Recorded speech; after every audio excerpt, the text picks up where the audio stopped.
is another quick Photoshop tutorial.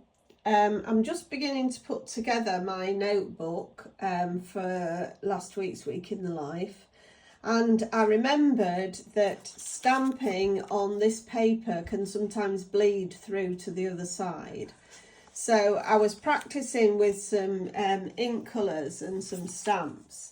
And when I'd stamped on scrap paper, I could see it bled through. So what I wanted to do was stamp my date on a tag. And I'm going to make a tag out of this, which was a paper in the daily scrapbook kit that I have digitally. And then I'm going to cut it into a rectangle and stamp my date on it and put it on the paper there. So I've realised I've only got 6 on this paper that was in the kit.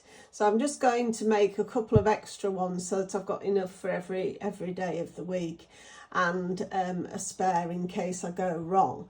So I've opened up this digital paper in my Photoshop Elements. I just have an old copy of Photoshop Elements, and what I'm going to do is I'm going to go to the Magic Wand tool and I'm going to click on one of these speech bubbles here, and then I'm going to go to my keyboard and I'm going to do, on my PC it's Control-C, and then I'm going to put that onto a new piece of paper.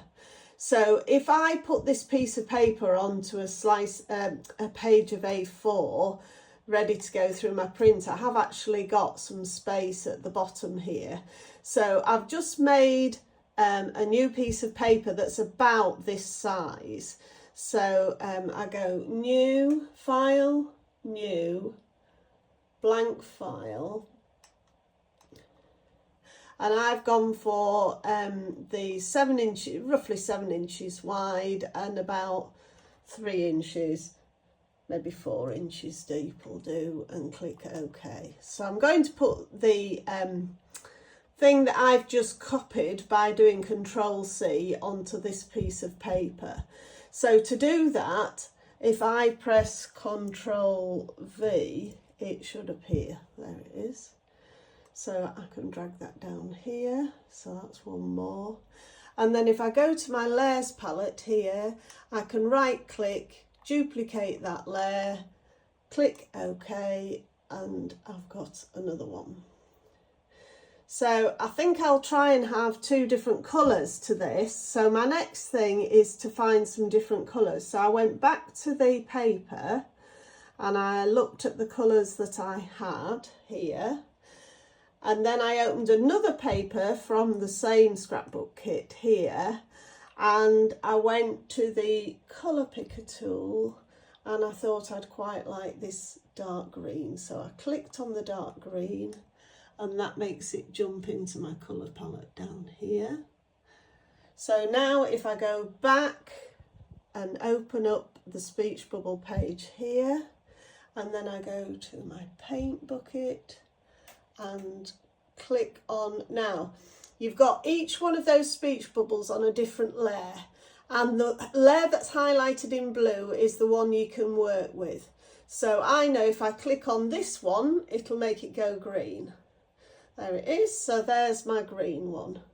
So now I want to change the colour of this other layer, so I click on that, and then I'm going to get my colour picker tool again, and I'm going to go back to my photo bin, open up this paper with lots of colour choices, and I think I fancy this pale blue. So that's jumped into the colour palette there. So now I'll go back to my photo bin and open this up. I make sure I'm on the one over here that I want to change the colour of. I go and get my paint bucket and I click. So now I've got 2 different coloured speech bubbles, but I've realised that the writing is missing. If we go back to the original, so I'll go back to my photo bin and back to the original paper.